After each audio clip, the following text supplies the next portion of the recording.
तन्मात्राएं क्या क्या होती हैं? 5 प्रकार की तन्मात्राएं होती हैं ना। शब्द, स्पर्श, रूप, रस, गंध। साक्षात्कार का मतलब क्या? अनुभूति। ठीक है, मतलब आप जब इस पे केंद्रित करते हो तो इसके, जैसे मैं एक उदाहरण बताऊं, किसी भी चीज़ को जानने के लिए उसके गुण और दोष को सबको जानने का प्रयास करते हो आप। मान लीजिए मैंने बता दिया आपको, गाय दे दी आपके सामने, गाय को रख दिया और मैंने कहा कि गाय के ऊपर जो है आप 50 लाइन पे निबंध लिखो, तो लिख दोगे? लिखोगे कि नहीं लिखोगे? बताओ, क्या लिखोगे आप? कि गाय में 4 पैर होते हैं, इसकी पूंछ होती है, इसकी सींग होती है, इसके लट होते हैं, इसके ऊपर पुट्ठा होता है, इसके 4 थन होते हैं, और बहुत सी चीज़ें करके आप 50 लाइन में लिख दोगे आप। ठीक है, और गाय के गुण भी लिख दोगे, गाय के दोष भी लिख दोगे, क्या उससे फ़ायदे होते हैं, क्या नुकसान होते हैं, सारी बातें जो है क्या करोगे, गाय से लिख दोगे आप। वैसे ही मैं कहूँ कि शब्द के बारे में लिखो, तो शब्द के बारे में क्या लिखोगे आप? जैसे गाय के बारे में लिख लिए, वैसे ही मैं कहूँ कि शब्द के बारे में लिखो, तो क्या लिखोगे?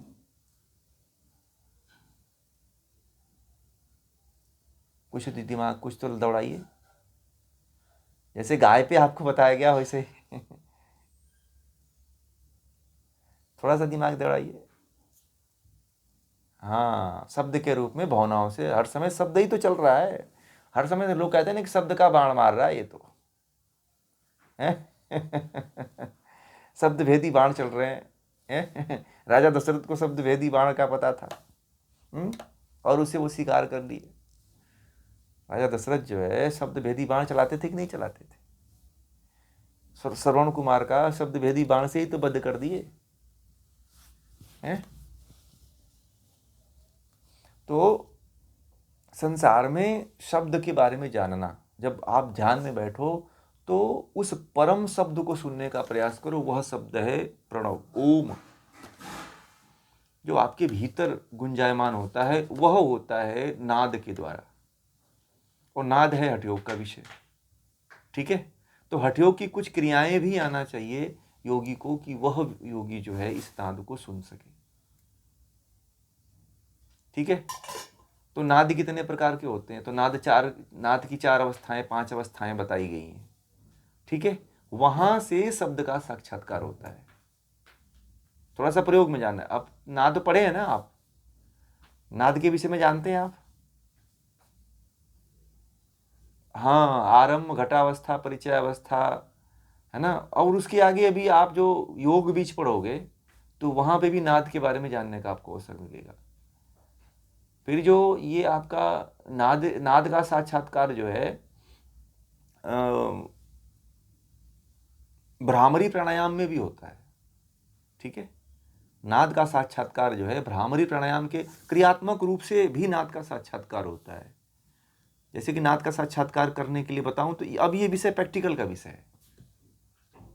ठीक है, वो हठयोग के ग्रंथों में मिलेगा। जैसे कि योग में ही सब कुछ नहीं पूरा हो जाता है, अब इसमें आपको हठयोग की कुछ क्रियाएं आपको लेनी पड़ेगी, तब जाकर के इसको हम साक्षात्कार करा करके आपको प्रैक्टिकल रूप में बताएंगे कि ऐसे करना है इसको। बोलिए, कुछ बोल रहे थे आप?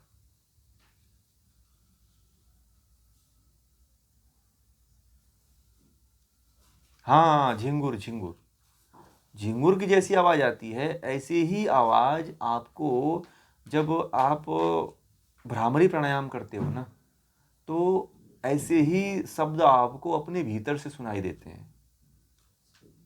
ठीक है, नाद का, झिंगुर का, ढोल का, मंजीरा का, बीड़ा का, ठीक है ना, ये झिंगुर का सब शब्द सुनाई देते हैं। जब आप समाधि में जब आप प्राणायाम में भ्रामरी प्राणायाम के वास्तविक प्राणायाम को करते हो तो उसमें फूंक श्वास नहीं छोड़ा लिया जाता है, कुंभक लगाया जाता है। ये सारे ध्वनि सुनाई, ये प्रयोग का विषय है, अभी हठ योग का विषय है। अब देखिए, जो अपने योग दर्शन में है ना, तो योग दर्शन में सब कुछ नहीं है, कुछ चीजें हमें हठ योग से भी लेनी पड़ती है। पता है, यदि आप लोगों को योग में पूरा उतरना है, यदि कोई सोचे कि मैं केवल योग दर्शन पढ़ के उतर जाऊंगा, तो नहीं होगा। इसके लिए आपको प्रयोग करने के लिए हठयोग में जाना पड़ेगा। बात समझ में आ रही है? इसीलिए मैंने जो क्या किया है कि कॉम्बिनेट करके पढ़ाता हूँ, कि एक तरफ प्रयोगात्मक हठयोग लेके चलता हूँ और एक तरफ आप लोगों को ये वैदिक साहित्य लेके चलता हूँ, वैदिक ज्ञान। जैसे योग दर्शन है तो योग दर्शन का प्रयोग कहाँ मिलेगा आपको? अधिकांशतः प्रयोग मिलेगा हठयोग में, प्राणायाम के माध्यम से, आसन के माध्यम से, मुद्राओं के माध्यम से, ठीक है, षटकर्म के माध्यम से। क्योंकि शरीर को कहा गया है खलु धर्म साधनम, सारे धर्मों का साधन क्या है? शरीर है। तो यदि कुछ साधना है तो शरीर को शुद्ध करना पड़ेगा, शरीर को स्थित करना पड़ेगा, तब जाकर के आप सही दिशा में चल पाओगे। आपको साधना पद्धति यदि सीखनी है तो हठयोग में आना पड़ेगा, ठीक है, क्योंकि बहुत सी साधना पद्धतियां हैं जो योग दर्शन में नहीं है, ठीक है। तो वहां से हमें उसका सहारा लेना पड़ेगा और सबका सहारा लेकर के ही आगे बढ़ा जाता है। तो क्लियर, बहुत अच्छा आपने प्रश्न किया कि इनका साक्षात्कार कैसे करेंगे।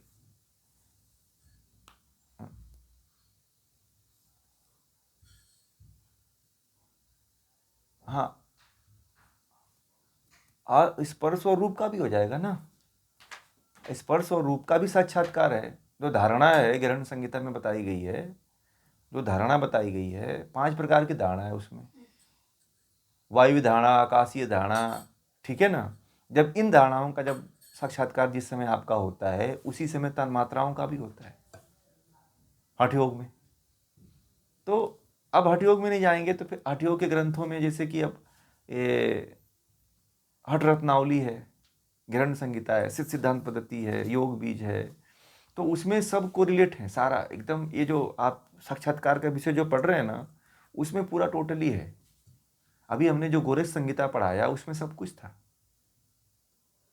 गोरख संहिता में आप नहीं थे ना, शायद आप नहीं थे, हाँ बाद में शायद आप जुड़े, तो इसलिए आप नहीं जुड़ पाए। तो गोरख संहिता में सारे विषय थे ये,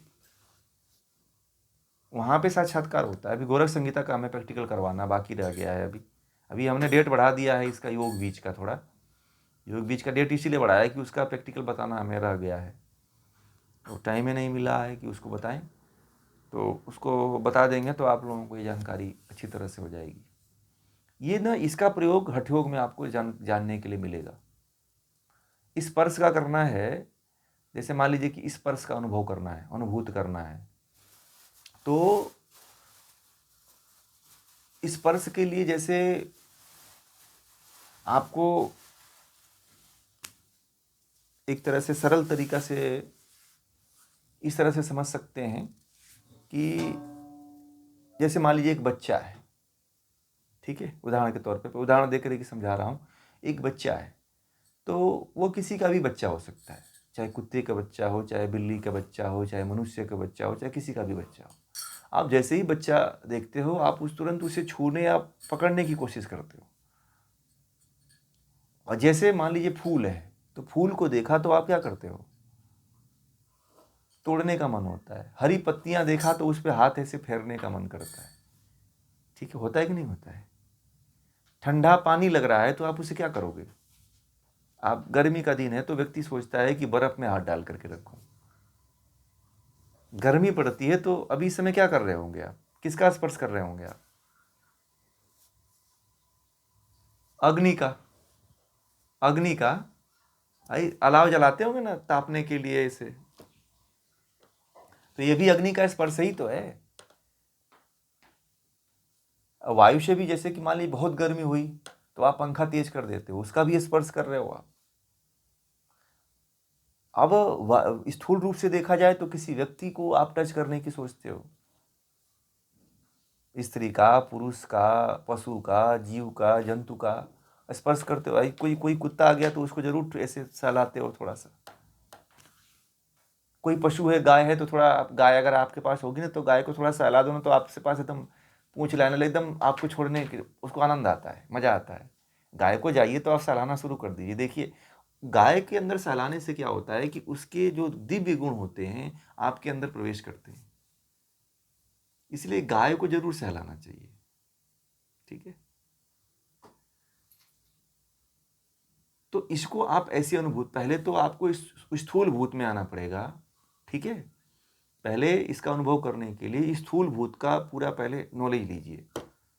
अब तक आपने किसी को स्पर्श किया हो, परंतु स्पर्श करने को नहीं समझा होगा कि स्पर्श करना क्या होता है। अब स्पर्श करके देख, पत्ती को छू के देखिएगा कि क्या होता है। पानी को छूने का प्रयास करिए और देखिए कि आपको क्या होता है। किसी बच्चे को टच करके देखिए आपको क्या होता है। ठीक, ये प्रयोग ऐसे करिए। आप किसी फूल को छू करके देखिएगा क्या होता है आपको। आप लोगों ने छुए तो बहुत होंगे, ऐसा नहीं कि नहीं छुए होंगे, परंतु आपको पता ही नहीं कि हम क्यों छू रहे हैं। अब तो पता हो गया ना। जब अब छुओगे तो ज्ञानपूर्वक छुओगे आप कि हाँ, अब इसको मैं टच कर रहा हूँ, महसूस करूँ कि आखिर क्या है ये। ऐसे साक्षात्कार करोगे, पहले स्थूल से आप सूक्ष्म की तरफ जाओगे। फिर रस का ऐसे, रस तो खूब पीते हो। भोजन में जब भोजन करते हो आप, तो उसमें रस ही लेते हो ना। मान लीजिए आपको केवल दाल चावल उबाल के दे दिया जाए बिना नमक का, तो मजा आएगा?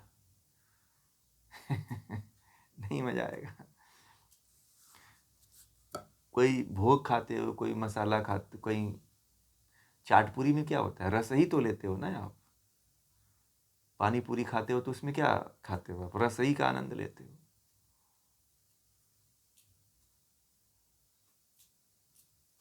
है कि नहीं? तो इस तरह से इनका अनुभूति करो आप। ठीक है। एक एक जो जो इंद्रियों के विषय हैं, उन विषयों पर ध्यान, पहले आप उसको समझो स्थूल बुद्ध से कि आखिर ये जो बात कहे हैं ये शब्द क्या होता है। तो सुनो शब्दों को। कभी आप पहाड़ों में गए हैं? ठीक है, पहाड़ों में चले जाना यार। तो पहाड़ों में जाकर के देखना, एक बार अपनी आवाज को ही बोल करके देखना कितनी बार सुनाई देती है। बोला है ऐसा आपने? 3-4 बार सुनाई देती है ना। हाँ, उसके बाद धीमे हो जाती है। आप चले जाना, एक देखना उसकी एक गहरी, वहां पे कान सुन्न हो जाते हैं। कान में जैसे लगता है कि कुछ हवा भर गई। पहाड़ की जितनी ऊंचाइयों पे जाते हैं तो लगता है कान सुन्न हो गया। तो सबसे अच्छा है, शब्दों को यदि सुनना हो तो इसकी अनुभूति करना हो तो आप पहाड़ पे जाओ, नदी के किनारे एकांत में जाओ। शब्द को सुनने के लिए एकांत का चयन करना। और सबसे बेस्ट यदि कोई ध्यान है तो शब्द ही का ध्यान है, क्योंकि शब्द ही है जो आपको परमात्मा तक लेके जाएगा। ये जितने पांचों हैं ना, पांचों की उत्पत्ति का कारण शब्द ही है। सबसे पहले इस सृष्टि में शब्द की उत्पत्ति हुई थी, इसीलिए शब्द से ही जानने का प्रयास करना चाहिए ब्रह्म को। हाँ, ठीक है। यदि ब्रह्म तक पहुंचना है तो शब्द को समझना प्रारंभ कर दीजिए आज से। जगदीश चंद्र बसु थे ना, शब्दों, पशुओं से, पेड़ पौधों से बात करते थे। ठीक है। और जो आप मोबाइल से बात करते हो ना, सुन रहे हो एक दूसरे को, तो ये शब्द तन्मात्रा की ही देन है कि आज हम आप लोग जो है एक दूसरे से मोबाइल से बात कर ले रहे हैं। ठीक है, ये शब्द की ही देन है।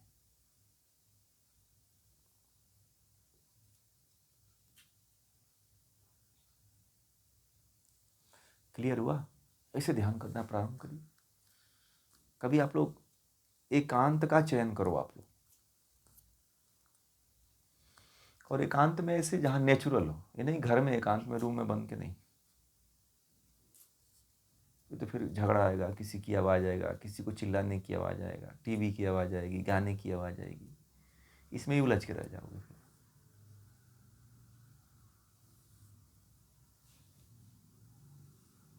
हाँ, ये तो प्रकृति ध्यान में आता है, परंतु शब्द की बात कह रहे हैं, तन्मात्रा की।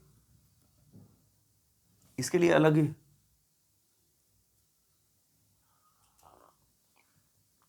नाद को, वो अभी नहीं सुनाई देता है। पहले तो आपको क्या होना चाहिए कि जो प्रत्यक्ष रूप में जो नाद है ना, पहले उस पे उसको आप समझो, उसको पहले गहराई में उतरो कि आखिर ये क्यों कैसे सुनाई देता है।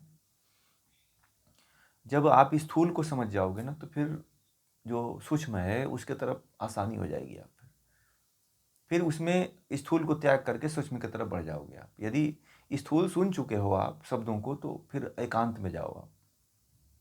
एकांत में जा करके उन उन शब्दों को सुनने का प्रयास करो। वो कौन सी? भ्रामरी प्राणायाम में बैठो आप। भ्रामरी प्राणायाम ध्यान की पद्धति है, ठीक है। वो प्राणायाम उसे कहा गया है, परंतु है वो ध्यान, ठीक है। उसमें आवाज नहीं निकाली जाती है, आवाज आपके भीतर से आती है। समझ में आई बात?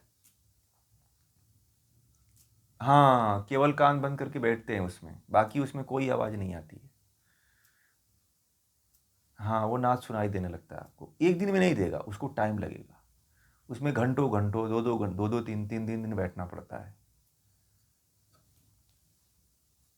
एक दिन में नहीं सुनाई देगा, बहुत टाइम लगता है।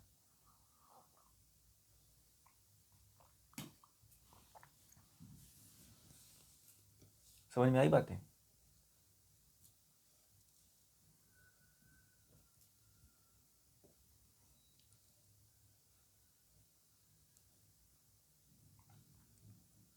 समझ गए सभी लोग, आप लोग? सबको ये समाधि समझ में आ गई ना? कोई है जिनको ये समाधि समझ में नहीं आई?